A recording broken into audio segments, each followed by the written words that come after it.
خودشان دخترای قفقاز، ما خود در روسیه درس خواندیم، زندگی کردیم. دخترای قفقاز ادب در میان لچ میگردن، دکله خود جاب مونده، پایش لچ است، رقص میکنن. یک رقص دارن به نام لزگینکا. شما همین کسایی که با مردم قفقاز آشنا هستن، همین لزگینکا چی از زن و مردش کتگی دیگر رقص میکنن. نه تنها رقص میکنن بلکه در یوتیوب تمام ویدیوهای خانوادگی خود، رقص و بازی خود را، همه چیز خود را مندازن. اینا مسلمان هستن، اینا بهترین مسلمان ها هستن. اینمی تاجیکای بی‌هویت و بی‌شرف و افراطی اینمی قفقازا را بهترین مسلمان ها و نمیفهم با غیرت ترین مسلمان ها میگن. اما بالای تاجیک خود فتوا میده، میگه کافر هستی. به خاطر چی کافر هستم؟ به خاطر از اینکه تو مولای افغانی را توهین کردی. او تاجیک بی‌شرف و بی‌هویت، او تاجیک ناموس فروش، او تاجیک هویت فروش و زبان فروش. او مولای افغان تو را سوار شده، او مولای افغان دختر تو را، ناموس تو را تجاوز میکنه بالایش، در گوش تو تبلیغ میکنه که ما مسلمان هستیم، برادر هستیم. وقتی تو بی غیرت بی ناموس خواب برد، میای ناموست از خانت میکشه. سرزمینت دزدی کرده به نام اسلام. مشکل در اسلام نیست، مشکل در قرآن نیست، مشکل در صحیح درست نیست، حدیث صحیح و درست نیست، مشکل در شعار از این بی ناموس است. و مو خاطر است که معیار مسلمان بودن در اسلام شعار و کلمه خواندن و نام نیست. معیار مسلمان بودن در اسلام عمل است. شما اعمال انسان ها را میبینین و میگین که بله تو مسلمان هستی، من با تو میتونم دست دوستی دراز کنم، من با تو میتونم بگویم که برادرم هستی، خواهرم هستی، خانواده‌ام هستی و من میتونم که در کنار تو احساس امنیت کنم. بس کنین. شمایی که فریب خوردین و فکر میکنین که به نام اسلام و به نام قرآن و به نام حدیث شما اگر ای را ادامه بتین، به می شکلی که ادامه میتین، شما وارد جنت میشین و نمیفهم بهترین زندگی در اون دنیا نصیبتان میشه، فریب خوردین. برادر من، خواهر من، او دین اسلامی که تو را بیدار نساخته، تو را هوشیار نساخته، تو را با هویت نساخته، تو را یک انسان مهربان نساخته، تو را یک انسان نساخته که متوجه زمینت، متوجه ناموست، متوجه عزتت، متوجه هویتت، متوجه تاریخ و تمدن درستت نباشی، متوجه باش که مطمئن باش که او اسلام را درست نفهمیدی.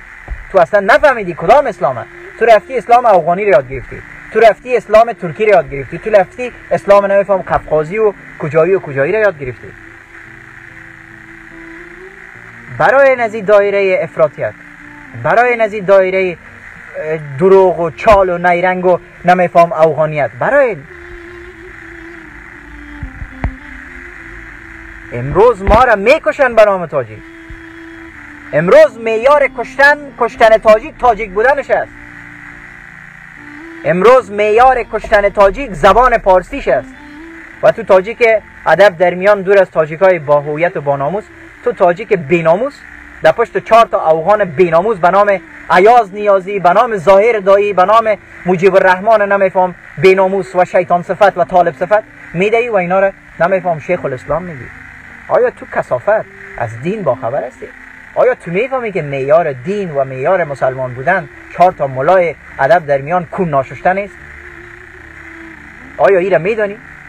آیا ایره میدانی که در زمان پیامبر کسایی بودن، خوارجی بودن، یا بعد از وفات پیامبر گروهای پیدا شدن، خوارج پیدا شدن که دین را دروغ میگفتن، می آمدن حدیث میگفتن، می آمدن قرآن قرائت میکردن، تلاوت میکردن، اما مردم را فریب میدادن. مردم را به کشتن برابر کرده بودن، مردم را در یک حالتی رسانده بودن که همگی در وحشت بود، در دهشت بود. مردم را به نام اسلام میکشتن. اینا بهترین نماز میخوانند، بهترین قرآن میخواندند، بهترین حدیث برای تو میگفتن و قرآن را برات با تفسیر برات میامد تشریح میداد. اینا کسایی بودن که حرف از قرآن میزدن، حرف از حدیث میزدن، اما در مقابل پیامبر خدا استاد میشدن، با پیامبر خدا دشمنی میکردن. پس چی باعث شده که تو امروز در قرن 21 در قرن فتنه و فساد تو آمدی و فریب از این مسائل را خوردی؟ و میخوایم که در آخر صحبتهای خود را تمام میکنم.